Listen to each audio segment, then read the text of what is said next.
Alerte, le triptyque humaniste existentiel. Livre 2. Les fictions de la science. Tome 2. Chapitre 7. La conscience du temps. Quel serait donc l'élément qui nous empêcherait d'être présents à un instant précis? La motricité du temps serait-elle le résultat de la dynamique de l'univers, que nous considérons être en expansion? Est-ce que c'est notre présence qui donne l'illusion d'un temps en évolution? Lorsque nous circulons et que nous regardons sur le côté, nous avons l'impression que c'est le paysage qui défile, pendant que nous pensons être immobiles. Bien évidemment, c'est parce que nous nous déplaçons que nous avons l'impression que le paysage est en mouvement. De la même manière qu'étant tranquillement installés, nous n'avons pas le sentiment de nous déplacer à la très grande vitesse de la Terre qui gravite autour du Soleil. Or, le temps serait stationnaire et statique. La matérialité du temps ne serait donnée qu'à l'instant du déplacement. Tous les événements seraient en place sans qu'ils ne soient encore temporalisés. Ils seraient comparables à l'espace. Pendant que nous nous situons à un endroit, tous les autres endroits existent. Simplement, en raison de notre présence à un endroit nous empêche de figurer à un autre endroit et de prendre conscience de sa réalité. De la même façon, tous les événements que nous allons connaître à l'avenir existeraient déjà. Et également, les événements qui se sont passés sont encore situés à leur endroit, seulement nous n'y figurons plus. À de la linéarité du temps, est-il possible d'engendrer le juxtaposé à du successif? Autrement dit, comment à la succession des événements, est-il possible, que le temps soit physique, objectif, ou intrinsèquement lié à notre seul rapport au temps que nous imaginons, ou bien encore est-il totalement indépendant de notre présence? Pour résumer, est-ce que c'est notre conscience qui formate et temporalise notre rapport au physique ou est-ce autre chose? À ce niveau de considération, l'instant présent n'aurait aucune durée, comparativement à la linéarité du temps. La considération logique consiste à établir une connexion au temps par un observateur à un moment précis. C'est seulement la présence d'un observateur qui peut déterminer le présent d'un instant. Il y a une dilatation d'un événement dans sa durée. La perception du temps résulte de la succession d'épisodes. Le présent disparaissant est confondu avec la trace qu'il laisse tout en préfigurant son prolongement. Il s'agirait d'une alliance entre le passé immédiat avec le futur immédiat qui s'établirait au niveau du présent perçu. Il s'agit donc bien du rassemblement d'une succession d'événements qui n'existeraient pas dans le temps physique. Deux instants se succédant ne peuvent pas exister ensemble. La conclusion consiste donc à considérer que la conscience serait capable d'inscrire ensemble des instants qui sont séparés. Deux épisodes distincts et successifs s'excluraient mutuellement de l'existence, en même temps qu'ils appartiendraient à une même et seule série. La flèche du temps devient ainsi illusoire. Comprendre le temps qui passe, c'est établir une corrélation de points. C'est donc la capacité intégrative de la conscience qui permet de coordonner le temps. La perception du temps comme passage impliquant à la fois le futur, le présent et le passé, nécessite une opération à double échelle de la conscience, dans l'exclusion du passé et du futur avec la seule prise en considération du présent, tout en devant appréhender ces trois éléments comme appartenant à une seule série. Les événements se succèdent en excluant les précédents. Sans ce type d'intégration, il n'est pas possible de comprendre notre rapport au temps. L'intervention de la conscience, intégrante, apparaît nécessaire à la compréhension du temps continu et homogène. Le temps dépendrait donc lui-même, de la conscience. Peut-il alors exister de façon autonome par rapport à la conscience? C'est le rapport au présent qui n'est en relation qu'avec notre présence. L'instant du présent ne peut se distinguer du passé et du futur que parce que nous le considérons comme tel. Il convient alors d'observer que le temps est en rapport avec l'instant qui a été, est, ou sera présent. Par quoi un instant présent, qui est insignifiant à l'échelle physique, devient-il prépondérant à notre égard, en raison de la présence de notre conscience? Le problème qui se pose pour nous est de savoir si le temps a besoin de la conscience d'un observateur pour pouvoir être identifié, ou s'il s'identifie pour nous. Cependant, les instants chronologiques resteront toujours identiques dans le temps. Est-il, pour autant, possible de résumer les attributs temporels aux seules actions chronologiques? Du point de vue de l'expérience, l'idée que nous nous faisons du temps, par le présent, le passé et le futur, dès notre absence, se contredit. Ces trois éléments perdraient toutes leurs valeurs et donc leur réalité. La conception physique du temps, en dehors de notre conscience, ne comporterait pas cette détermination. Il ne s'agirait que de relations temporelles de succession des événements, sans référence chronologique au présent. La physique, par la théorie de la relativité, ne prend pas en considération une éventuelle réalité du présent. La physique prend en considération la succession des événements, sans accorder d'intérêt au présent qui ne représente aucune objectivité. La structuration mathématique du temps physique qui considère chaque instant comme équivalent fait une totale abstraction du présent. Il est à considérer que la conscience est indépendante de la physique. Le temps est le seul fait, dans l'univers, qui ne change pas. Il ne peut être modifié, dans le temps. L'univers évolue, mais les lois physiques restent figées, ce sont seulement les conditions physiques qui évoluent. Les fictions de la science. Tome 2. Chapitre 7. Les actes de la haine. Sont-ils de trop? Être juif et français serait-il devenu difficile à vivre en France? De nombreuses agressions auraient été perpétrées contre des représentants de la communauté juive de France. En moyenne, au moins une agression par jour, verbale ou physique et parfois les deux à la fois, aurait lieu.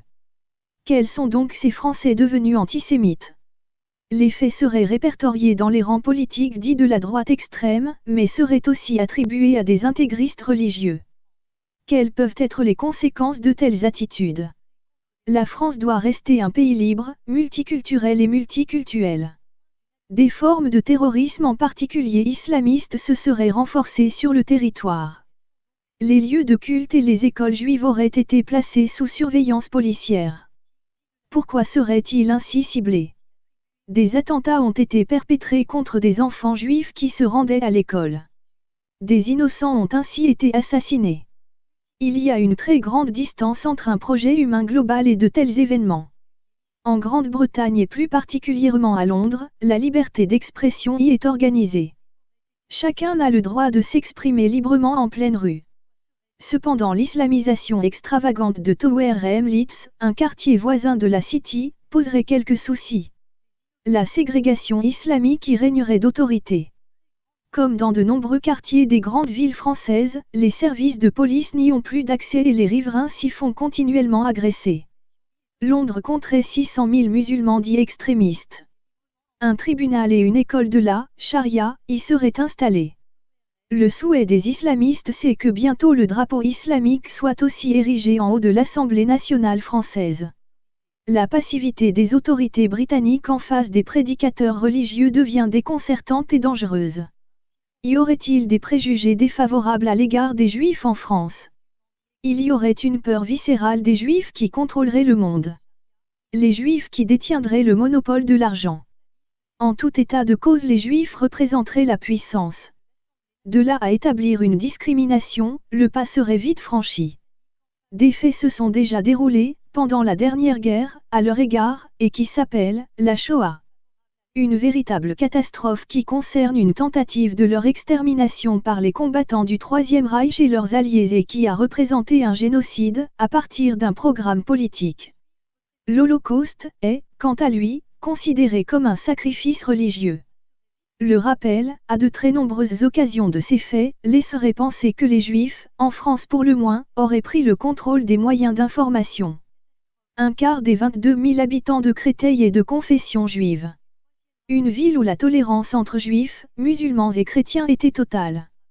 Mais là aussi, le communautarisme serait devenu un réflexe de refuge contre la peur de l'autre, engendré au quotidien. C'est un simple réflexe sécuritaire qui traduit un nouveau modèle de vie. La crainte et la méfiance ont fait place à l'insouciance précédente. Est-ce à cause de cette crainte que 8000 juifs auraient récemment quitté la France pour Israël? Ceux qui s'y sont déjà installés disent se sentir bien en Israël même si, comme ils le disent, ils sont entourés de « barbares ». Les Juifs de France douteraient et s'inquiéteraient pour leur avenir en France. Ils considèrent pourtant que la France appartient à tous les Français, de quelque confession qu'ils soient, ainsi que pour les non-croyants. Il est vrai aussi que la grande majorité des Juifs n'a aucune intention de partir de France. Que deviendrait-elle, cette France des droits de l'homme et du citoyen? Le conflit israélo-palestinien s'y serait-il installé, sans qu'on y prête attention, insidieusement, mais pourquoi? Il ne peut pas y avoir, a priori, de congruence ou d'identité de forme entre les arabo-musulmans et les arabo-juifs sur le plan religieux en France, puisqu'il peut y avoir des identités distinctives directes dans leurs pratiques religieuses. Elles ne peuvent pas, en tout cas, se référer aux interférences militaires connues en Palestine. L'antisémitisme constitue un alibi privilégié, permettant de justifier les atteintes au révisionnisme historique par la création de lois liberticides en France. L'État aurait-il le droit de décider de ce que doit être la vérité? Qu'en serait-il d'un complot américano-sioniste? Serait-il à l'instigation de la tentative de réalisation d'un califat, tentant de réconcilier les pays arabo-musulmans pour la création d'un État commun situé en Irak, en Syrie et en Iran, par la force, comme l'ont fait les Juifs en Palestine, pour pouvoir mieux déclarer une guerre particulièrement offensive à leur encontre? À partir de 1983, le pouvoir sioniste aurait pris le pouvoir politique, par un appui du pouvoir bancaire, et instauré un modèle de rigueur dont la France ne se serait plus remise, en bloquant tous les secteurs économiques du pays. Environ 600 000 Juifs, nombre estimé, résideraient en France, et détiendraient tous les secteurs clés décisionnels du pays, dans tous les secteurs économiques et bancaires, ainsi que ceux de l'information, de la culture, de la santé, etc. Cette situation, qui rappelle celle de l'Allemagne-Autriche des années 1929 à 1937, est propice à faire se renforcer arbitrairement une vague antisémite pourtant encore illusoire. Une nation, comme la France, en faillite économique complète, où les agriculteurs et les petits commerçants sont ruinés et qui se suicident en masse, où la classe moyenne est exsangue, serait dirigée par une oligarchie écrasante, arrogante et méprisante. Cette oligarchie qui a pris les pleins pouvoirs n'hésite pas à se cacher derrière les slogans de complotisme et de conspirationnisme, qui leur permet de faire douter de la valeur de leurs détracteurs.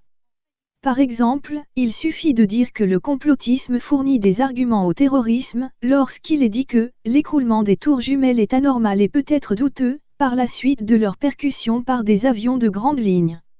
Mais, les pleins pouvoirs de l'oligarchie dirigeante en France auraient en cours de préparation, une guerre civile parfaitement orchestrée. D'abord, par une immigration volontaire et incontrôlée, depuis plusieurs dizaines d'années, qui leur permettrait d'établir une mainmise totale sur l'Europe à partir de la France.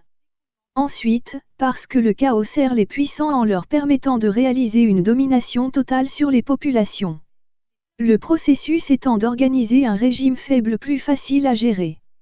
Toutefois, il y aurait des faits révélateurs au sein de l'Europe.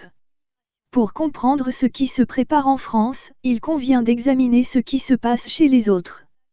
La Suède qui comptait 10 millions d'habitants est le pays de référence, par ses précédentes exemplarités démocratiques. Il devient un centre d'études très instructif, en raison des événements démocratiques très particuliers qui s'y dérouleraient. La politique de la Suède, depuis de nombreuses années, a décidé de faire de son pays une terre d'accueil. Contrairement à la France, où les régimes politiques qui se sont succédés n'ont communiqué aucun chiffre concernant son immigration, la Suède en tiendrait une comptabilité. À Malmö, la troisième ville du pays, qui comptait 40% d'habitants d'origine non européenne en 2010, serait devenue une ville dont ses habitants seraient majoritairement d'origine extérieure à l'Europe. À Göteborg, sur 34 000 enfants recensés en 2014, la moitié étaient d'origine non européenne. Des conséquences, apparentes à cette situation, concerneraient la criminalité. Avant 2003 concernant, par exemple les viols, de 9 par 100 000 habitants seraient passés à 69 en 2014. Environ 80% de ces faits seraient incriminés, pour une large part, à des musulmans, selon les sources policières. Dans la seule année 2013, 80 000 réfugiés demandeurs d'asile auraient été accueillis en Suède, provenant essentiellement du Moyen-Orient et de confession musulmane. Il n'est pas tenu compte, dans ce chiffre, des demandes normales d'entrée sur le territoire pour le travail, les études ou les regroupements familiaux, etc. Un nombre équivalent aurait été établi en 2015. Il serait prévu un nombre supplémentaire de 500 000 immigrés légaux pour les 4 années à venir. Il ne serait pas tenu compte d'une estimation des immigrés illégaux. Certainement à cause de cette situation, le gouvernement en place a choisi, après un refus du vote de son budget et donc devenu minoritaire, mais après avoir réussi une entente nationale, a décidé de ne pas convoquer de nouvelles élections, contrairement à sa constitution. Ainsi, pour ne pas être contraints à une crise prolongée du gouvernement, comme cela avait été le cas en Belgique, en Italie, en Espagne, les partis traditionnels se seraient unis pour faire barrage aux nuisances parlementaires majoritairement hostiles aux décisions politiques. Lorsque les préoccupations du peuple électeur deviennent contraires à la doctrine imposée par la centralisation du pouvoir, ses représentants sont tout simplement taxés de populisme et écartés. Un état d'urgence est donc décrété, afin de supprimer toute possibilité de nuisance des partis dits populistes et de ses électeurs. Un contrôle économique et politique est ainsi exercé contre les masses qui chercheraient à y échapper. Les détracteurs des politiques mises en œuvre sont alors accusés d'être des complotistes. De la même façon, les auteurs de thèses complotistes seront considérés comme irréguliers et passibles de poursuites. La liberté d'expression s'en trouve évidemment bafouée. Les échanges sur Internet, possiblement peu contrôlables, deviennent une particularité extraordinairement gênante pour l'oligarchie dirigeante qui désirerait la museler. Comme en Suède, l'oligarchie française utilise des moyens de coercition permettant de neutraliser tout avis contraire à sa doctrine. Les mécanismes de censure et de pression, contraignant jusqu'à une auto-censure par délégation, sont de plus en plus prégnantes et prédominantes. C'est la soumission au pouvoir central oligarchique, ou l'opprobre. C'est aussi une incitation à la lâcheté. Nul ne doit pouvoir être en mesure de contester les directives oligarchiques. L'interdiction à une information objective, avec l'esprit critique qui doit l'accompagner, relève de la dictature. Il s'agirait d'une violence apparemment attribuable à une volonté sioniste. La traque des dissidents au régime existe sur l'Internet. The Onion Route, appelé Tor, est le réseau Darknet. Il permettrait à ceux qui veulent se cacher de pouvoir le faire. Il y aurait deux systèmes gouvernementaux, le premier qui contrôle tout de la vie de son peuple, le deuxième qui est la domination par les peuples. Les gouvernements chercheraient d'abord à se sécuriser, puis à sécuriser leurs citoyens. Leurs décisions sont d'empêcher toute action représentant une menace quelconque qui l'englobe sous le terme de terrorisme. La liberté des uns s'arrêterait lorsque celle des autres serait mise en danger. Une très étroite surveillance des terroristes est alors engagée. Mais pour pouvoir les débusquer, il devient prépondérant de surveiller tout le monde. C'est aussi la mort de toute forme de démocratie et la porte ouverte à l'obscurantisme, par voie de conséquence, à l'anarchisme, à partir de la cryptographie permettant les échanges cachés. Dans ce type d'environnement, les frontières étatiques ne fonctionnent plus. La BitNation est un exemple de création d'un monde fictif, auquel tout le monde peut appartenir. Il s'agit de créer une nation du web, totalement apatride, où chacun peut se connecter et partager les mêmes valeurs. Cet état particulier fonctionne par des échanges de biens et de services, par des cryptomarchés, décentralisés et anonymes, non contrôlables par les gouvernements. Il s'agit là d'une alternative à un chaos annoncé, celui de l'effondrement des systèmes économiques et de tous les systèmes sociaux. La France est un parfait exemple des valeurs d'un système social qui dérange l'oligarchie et qui tente d'en restreindre les effets, arbitrairement, en catimini, mais méthodiquement et irrémédiablement. Il devient donc impératif de créer un modèle non attaquable par les pouvoirs. Le système de BitNation permettrait de pouvoir dénoncer, en toute quiétude, les agencements pervers des gouvernements de l'ombre. Darknet est un système qui permet de faire des transactions en toute quiétude. Seulement, cela n'est pas aussi simple. Ce système crypté est actuellement entre les mains des mafias. Quitter un système mafieux, représenté par nos gouvernants, pour un autre encore plus dangereux, n'est pas tout à fait souhaitable. L'oligarchie a, bien évidemment, tous les moyens de démontrer, par leur système d'information, que les personnes qui utilisent la BitNation sont considérées comme des terroristes. Il ne faut pas perdre de vue qu'entre 1941 et 1945, toutes les personnes qui s'opposaient au pouvoir de Vichy, qui lui, était en collaboration avec le régime hitlérien, étaient toutes considérées comme des terroristes. Les valeurs se sont ensuite inversées après la libération de la France, par l'écrasement des villes françaises sous les bombes américaines. Les collaborateurs devenant des traîtres de la nation. Les valeurs pourraient vite s'inverser, mais seulement après un nouveau chaos. Une contre-économie, indépendante des systèmes des marchés mondiaux, ne peut pas être mise en place avant. Les oligarques auraient vite fait de la démanteler, comme ils ont déjà su le démontrer. Le réseau mondial des interconnectés aurait été mis en service par le nouvel ordre mondial et décidé en 1967. Ce réseau du village communautaire global avait été envisagé pour pouvoir ficher, identifier, comptabiliser et rentabiliser les individus. Plus tard, des communautés, considérées non rentables au regard du NOM, seront éliminées par des guerres intestines locales, de type Libye, Irak, Syrie. Quel est donc le plan global prévu? Voici donc la manière détaillée par laquelle nous procéderons d'ici 1998 pour paver la route à la naissance de notre gouvernement mondial. 1. Décupler la société des loisirs qui nous a été si profitable. En nous servant de l'invention des vidéos que nous avons financées, et des jeux qui lui sont rattachés, finissons de pervertir la morale de la jeunesse. Offrons-lui la possibilité de satisfaire maintenant tous ses instincts.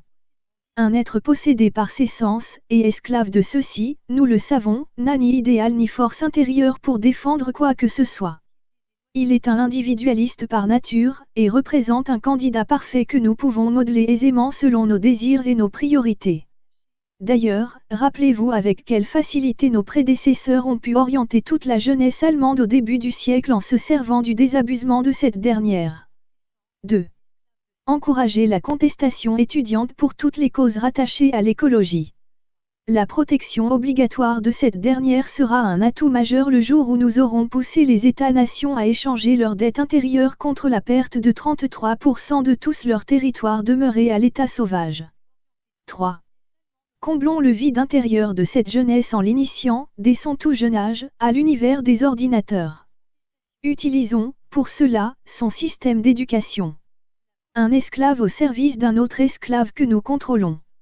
4. Sur un autre plan, établissons le libre-échange international comme étant une priorité absolue pour la survie économique des États-nations. Cette nouvelle conception économique nous aidera à accélérer le déclin des nationalistes de toutes les nations, à les isoler en factions diverses, et au moment voulu, à les opposer farouchement les uns aux autres dans des guerres intestines qui achèveront de ruiner ces nations. 5. Pour nous assurer à tout prix de la réussite d'une telle entreprise, faisons en sorte que nos agents déjà infiltrés dans les ministères des Affaires intergouvernementales et de l'immigration des États-nations fassent modifier en profondeur les lois de ces ministères. Ces modifications viseront essentiellement à ouvrir les portes des pays occidentaux à une immigration de plus en plus massive à l'intérieur de leurs frontières, immigration que nous aurons d'ailleurs provoquée en ayant pris soin de faire éclater, ici et là, de nouveaux conflits locaux. Par des campagnes de presse bien orchestrées dans l'opinion publique des États-nations ciblés, nous provoquerons chez celles-ci un afflux important de réfugiés qui aura pour effet de déstabiliser leur économie intérieure, et de faire augmenter les tensions raciales à l'intérieur de leur territoire.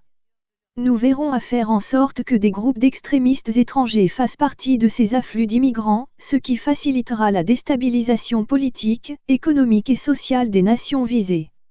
6.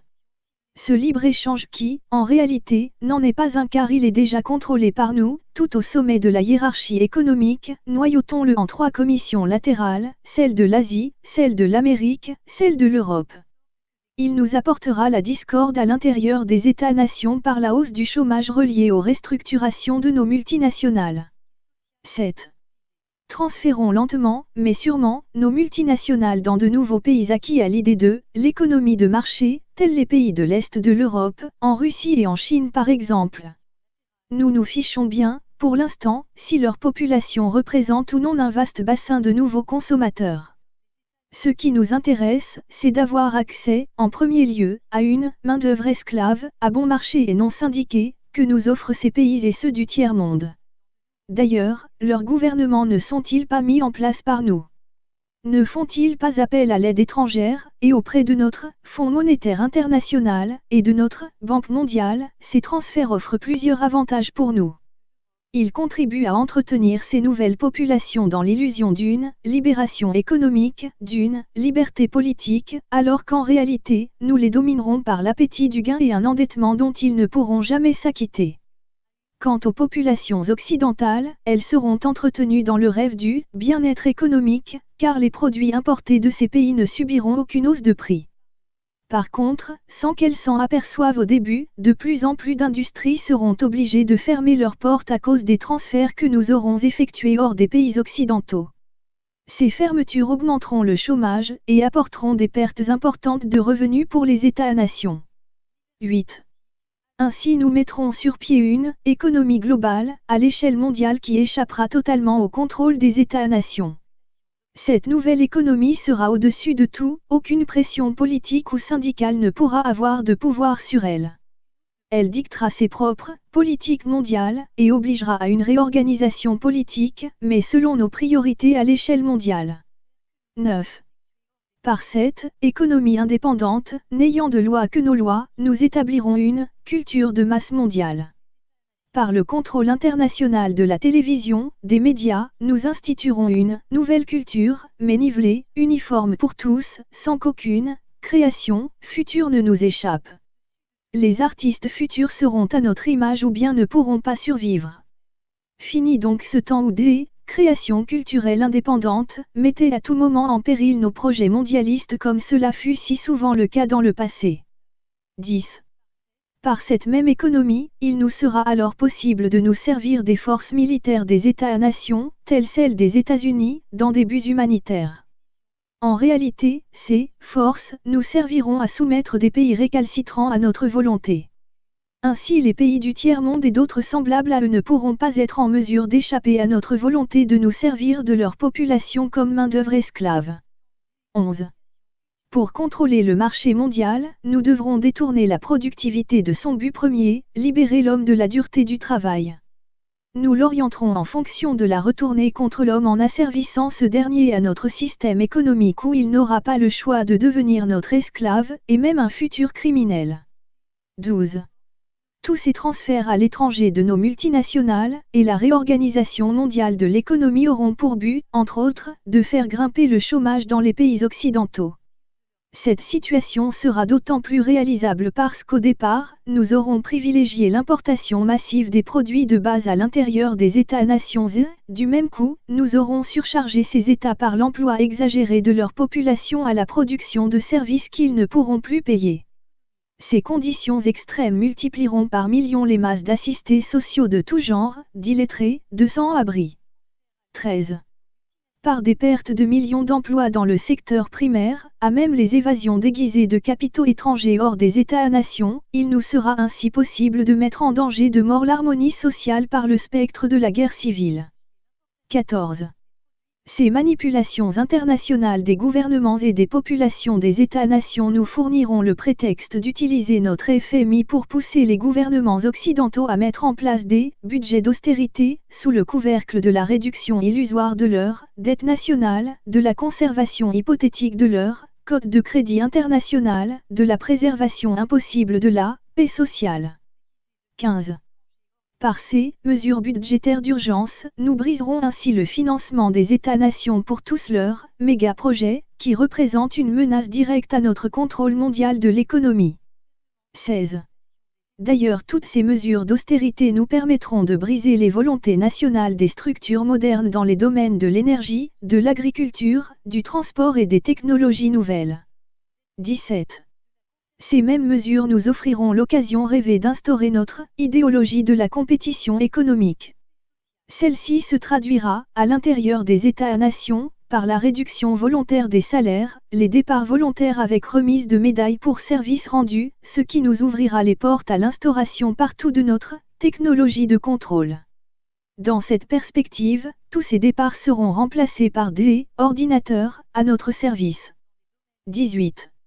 Ces transformations sociales nous aideront à changer en profondeur la main-d'œuvre, policière et militaire, des États-nations. Sous le prétexte des nécessités du moment, et sans éveiller de soupçons, nous nous débarrasserons une fois pour toutes de tous les individus ayant une conscience judéo-chrétienne. Cette restructuration des corps policiers et militaires nous permettra de limoger sans contestation le personnel âgé, de même que tous les éléments ne véhiculant pas nos principes mondialistes. Ceux-ci seront remplacés par de jeunes recrues dépourvues de conscience et de morale, et déjà toutes entraînées et favorables à l'usage inconsidéré de notre technologie de réseaux électroniques.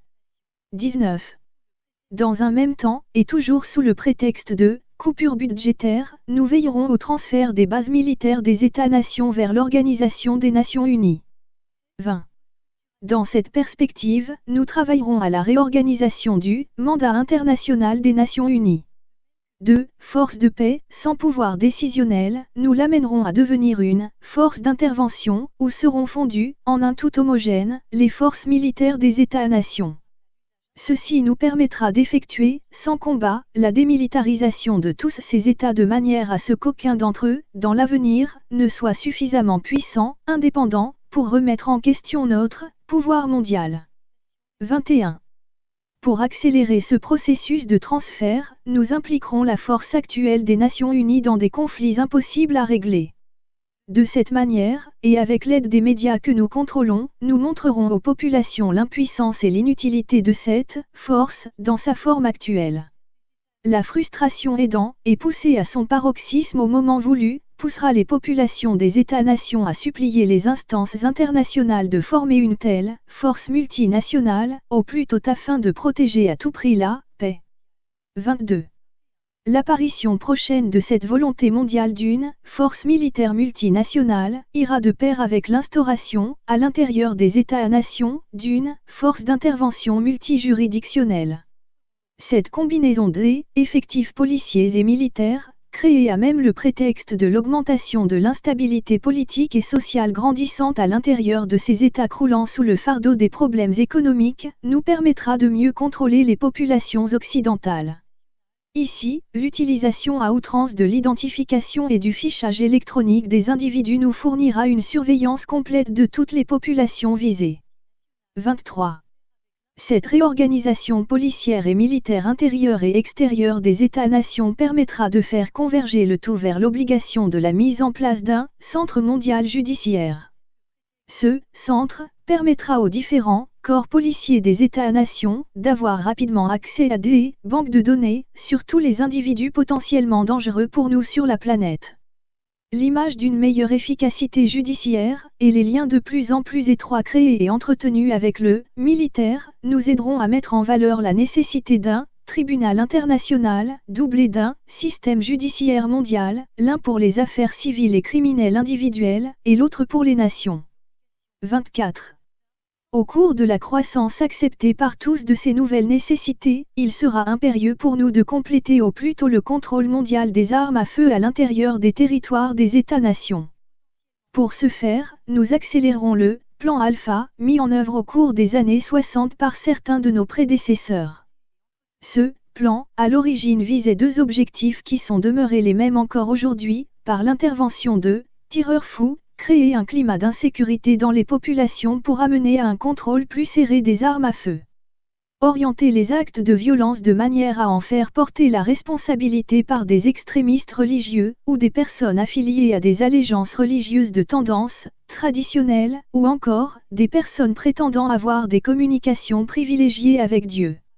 Aujourd'hui, afin d'accélérer ce contrôle des armes à feu, nous pourrons utiliser la chute des conditions économiques des États-nations qui entraînera avec elle une déstabilisation complète du social, donc augmentation de la violence. Je n'ai pas besoin de vous rappeler ni de vous démontrer, frères, les fondements de ce contrôle des armes à feu. Sans celui-ci, il deviendrait presque impossible pour nous de mettre à genoux les populations des États visés. Rappelez-vous avec quel succès nos prédécesseurs ont pu contrôler l'Allemagne de 1930 avec les nouvelles lois mises en application à l'époque, lois d'ailleurs sur lesquelles sont fondées les lois actuelles des États-nations pour ce même contrôle. 25. Les dernières étapes se rapportent à la phase oméga, expérimentée à partir des expérimentations effectuées au début des années 70. Elle renferme la mise en application, à l'échelle mondiale, des armes électromagnétiques. Les changements de climat, entraînant la destruction des récoltes, la faillite dans ces conditions, des terres agricoles. L'avenir du contrôle des populations, de ces États passe obligatoirement par le contrôle absolu, par nous, de la production alimentaire à l'échelle mondiale, et par la prise de contrôle des principales routes alimentaires de la planète. Pour ce faire, il est nécessaire d'utiliser l'électromagnétique, entre autres, pour déstabiliser les climats des États les plus productifs sur le plan agricole. Quant à l'empoisonnement de la nature, elle sera d'autant plus accélérée que l'augmentation des populations l'y poussera sans restriction. La dénaturation, par moyens artificiels, des produits alimentaires de consommation courante, l'empoisonnement de la nature par une exploitation exagérée et inconsidérée, et l'utilisation massive de produits chimiques dans l'agriculture, tout cela, frères, mènera à la ruine assurée des industries alimentaires des États-nations. 26. L'utilisation de l'électromagnétique pour provoquer des tremblements de terre dans les régions industrielles les plus importantes des États-nations contribuera à accélérer la chute économique des États les plus menaçants pour nous, de même qu'à amplifier l'obligation de la mise en place de notre nouvel ordre mondial. 27. Qui pourra nous soupçonner? Qui pourra se douter des moyens utilisés? Ceux qui oseront se dresser contre nous en diffusant de l'information quant à l'existence et au contenu de notre conspiration, deviendront suspects aux yeux des autorités de leur nation et de leur population. Grâce à la désinformation, au mensonge, à l'hypocrisie et à l'individualisme que nous avons créés au sein des peuples des États-nations, l'homme est devenu un ennemi pour l'homme. Ainsi ces individus indépendants, qui sont des plus dangereux pour nous, justement à cause de leur liberté, seront considérés par leurs semblables comme étant des ennemis et non des libérateurs. L'esclavage des enfants, le pillage des richesses du tiers-monde, le chômage, la propagande pour la libération de la drogue, l'abrutissement de la jeunesse des nations, l'idéologie du respect de la liberté individuelle, diffusée au sein des églises judéo-chrétiennes et à l'intérieur des États-nations, l'obscurantisme considéré comme une base de la fierté, les conflits interethniques, et notre dernière réalisation, les restrictions budgétaires, tout cela nous permet enfin de voir l'accomplissement ancestral de notre rêve, celui de l'instauration de notre nouvel ordre mondial. Écrit fin juin 1985. Nota, contient des extraits de L'Aurore rouge, censé avoir été concocté dans la loge crypto-maçonnique 666. Le plus grand complot jamais organisé, un génocide total contre l'espèce humaine.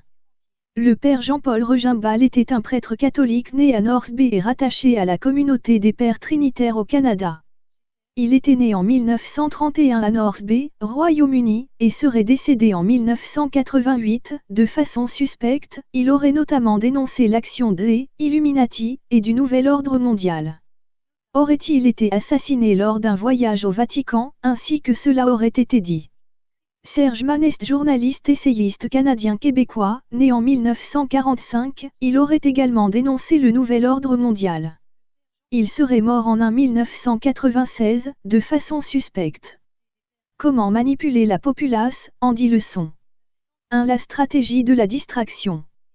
Élément primordial du contrôle social, la stratégie de la diversion consiste à détourner l'attention du public des problèmes importants et des mutations décidées par les élites politiques et économiques, grâce à un déluge continuel de distractions et d'informations insignifiantes. La stratégie de la diversion est également indispensable pour empêcher le public de s'intéresser aux connaissances essentielles, dans les domaines de la science, de l'économie, de la psychologie, de la neurobiologie, et de la cybernétique. Garder l'attention du public distraite, loin des véritables problèmes sociaux, captivé par des sujets sans importance réelle. Garder le public occupé, sans aucun temps pour penser, de retour à la ferme avec les autres animaux. Extrait 2, Armes silencieuses pour guerre tranquille. 2. Créer des problèmes, puis offrir des solutions. Cette méthode est aussi appelée problème-réaction-solution. On crée d'abord un problème, une situation, prévue pour susciter une certaine réaction du public, afin que celui-ci soit lui-même demandeur des mesures qu'on souhaite lui faire accepter. Par exemple, laisser se développer la violence urbaine, ou organiser des attentats sanglants, afin que le public soit demandeur de lois sécuritaires au détriment de la liberté. Ou encore, créer une crise économique pour faire accepter comme un mal nécessaire le recul des droits sociaux et le démantèlement des services publics. 3. La stratégie de la dégradation. Pour faire accepter une mesure inacceptable, il suffit de l'appliquer progressivement, en dégradé, sur une durée de 10 ans. C'est de cette façon que des conditions socio-économiques radicalement nouvelles, néolibéralisme, ont été imposées durant les années 1980 à 1990. Chômage massif, précarité, flexibilité, délocalisation, salaire n'assurant plus un revenu décent, autant de changements qui auraient provoqué une révolution s'il avait été appliqué brutalement. 4. La stratégie du différé. Une autre façon de faire accepter une décision impopulaire est de la présenter comme douloureuse, mais nécessaire, en obtenant l'accord du public dans le présent pour une application dans le futur. Il est toujours plus facile d'accepter un sacrifice futur qu'un sacrifice immédiat. D'abord parce que l'effort n'est pas à fournir tout de suite. Ensuite parce que le public a toujours tendance à espérer naïvement que tout ira mieux demain et que le sacrifice demandé pourra être évité. Enfin, cela laisse du temps au public pour s'habituer à l'idée du changement et l'accepter avec résignation lorsque le moment sera venu. 5. S'adresser au public comme à des enfants en bas âge. La plupart des publicités destinées au grand public utilisent un discours, des arguments, des personnages, et un ton particulièrement infantilisant, souvent proche du débilitant, comme si le spectateur était un enfant en bas âge ou un handicapé mental. Plus on cherchera à tromper le spectateur, plus on adoptera un ton infantilisant. Pourquoi ? Si on s'adresse à une personne comme si elle était âgée de 12 ans, alors, en raison de la suggestibilité, elle aura, avec une certaine probabilité, une réponse ou une réaction aussi dénuée de sens critique que celle d'une personne de 12 ans. Extrait 2, Armes silencieuses pour guerre tranquille. 6. Faire appel à l'émotionnel plutôt qu'à la réflexion. Faire appel à l'émotionnel est une technique classique pour court-circuiter l'analyse rationnelle, et donc le sens critique des individus. De plus, l'utilisation du registre émotionnel permet d'ouvrir la porte d'accès à l'inconscient pour y implanter des idées, des désirs, des peurs, des pulsions, ou des comportements. 7. Maintenir le public dans l'ignorance et la bêtise. Faire en sorte que le public soit incapable de comprendre les technologies et les méthodes utilisées pour son contrôle et son esclavage. La qualité de l'éducation donnée aux classes inférieures doit être la plus pauvre, de telle sorte que le fossé de l'ignorance qui isole les classes inférieures des classes supérieures soit et demeure incompréhensible par les classes inférieures. Extrait 2, Armes silencieuses pour guerre tranquille. 8. Encourager le public à se complaire dans la médiocrité. Encourager le public à trouver cool le fait d'être stupide, vulgaire et inculte. 9. Remplacer la révolte par la culpabilité. Faire croire à l'individu qu'il est seul responsable de son malheur, à cause de l'insuffisance de son intelligence, de ses capacités, ou de ses efforts. Ainsi, au lieu de se révolter contre le système économique, l'individu s'auto-dévalue et culpabilise, ce qui engendre un état dépressif dont l'un des effets est l'inhibition de l'action. Et sans action, pas de révolution. 10. Connaître les individus mieux qu'ils ne se connaissent eux-mêmes. Au cours des 50 dernières années, les progrès fulgurants de la science ont creusé un fossé croissant entre les connaissances du public et celles détenues et utilisées par les élites dirigeantes. Grâce à la biologie, la neurobiologie, et la psychologie appliquée, sans compter les enquêtes de surveillance d'écoute et de renseignement, le système est parvenu à une connaissance avancée de l'être humain, à la fois physiquement et psychologiquement. Le système en est arrivé à mieux connaître l'individu moyen que celui-ci ne se connaît lui-même. Cela signifie que dans la majorité des cas, le système détient un plus grand contrôle et un plus grand pouvoir sur les individus que les individus eux-mêmes. Nota, contient des extraits de L'Aurore rouge. Les fictions de la science. Tome 2. Chapitre 7. But du projet mondialiste. Établissement de l'occulte mondial. Moyens de financement du projet, contrôle du FMI, du GATT, de la Commission de Bruxelles, de l'OTAN, de l'ONU et d'autres organismes internationaux. Les dernières 18 années furent très profitables pour l'avancement de nos projets mondiaux. Je peux vous dire, frères, que nous touchons maintenant presque au but. La chute des États-nations n'est plus qu'une question de temps, assez court, dois-je vous avouer en toute confiance. Grâce à nos agents d'infiltration et à nos moyens financiers colossaux, des progrès sans précédent ont maintenant été accomplis dans tous les domaines de la science et de la technologie dont nous contrôlons financièrement les plus grandes corporations. Depuis les réunions secrètes avec Monsieur de Rothschild dans les années 56, et qui avaient pour but de mettre au point le développement et l'implantation mondiale des ordinateurs, il nous est maintenant possible d'entrevoir la mise en place d'un genre d'autoroute internationale où toutes ces machines seraient reliées entre elles. Car, Comme vous le savez déjà, le contrôle direct et individuel des populations de la planète serait à tout le moins totalement impossible sans l'usage des ordinateurs, et leur rattachement électronique les uns par rapport aux autres en un vaste réseau mondial. Ces machines d'ailleurs ont l'avantage de pouvoir remplacer des millions d'individus. De plus, elles ne possèdent ni conscience, ni morale aucune, ce qui est indispensable pour la réussite d'un projet comme le nôtre. Surtout, ces machines accomplissent, sans discuter, tout ce qui leur est dicté. Elles sont des esclaves parfaits dont ont tant rêvé nos prédécesseurs, mais sans qu'il ait été à même de se douter qu'un jour, il nous serait possible d'accomplir un tel prodige. Ces machines sans patrie, sans couleur, sans religion, sans appartenance politique, sont l'ultime accomplissement et outil de notre nouvel ordre mondial. Elles en sont la pierre angulaire. L'organisation de ces machines en un vaste réseau mondial dont nous contrôlerons les leviers supérieurs nous servira à immobiliser les populations. Comment ? Comme vous le savez, la structure de base de notre nouvel ordre mondial est composée, dans son essence, d'une multitude de réseaux divers couvrant chacun toutes les sphères de l'activité humaine sur toute l'étendue de la planète. Jusqu'à ce jour, tous ces réseaux étaient reliés entre eux par une base idéologique commune, celle de l'homme comme étant le centre et l'ultime accomplissement de l'univers. Ainsi, grâce à tous ces réseaux unis par le lien de la nouvelle religion de l'homme pour l'homme, nous avons pu facilement infiltrer tous les secteurs humains dans tous les pays occidentaux, et en modifier la base judéo-chrétienne. Le résultat est qu'aujourd'hui, cet homme, qu'il fasse partie du politique, de l'économique, du social, de l'éducation, du scientifique ou du religieux, a déjà, depuis notre dernière réunion de fin juin 1967, abandonné son héritage passé pour le remplacer par notre idéal d'une religion mondiale basée uniquement sur l'homme. Coupé ainsi qu'il est dorénavant de ses racines historiques, cet homme n'attend plus, en définitive, que lui soit proposée une nouvelle idéologie.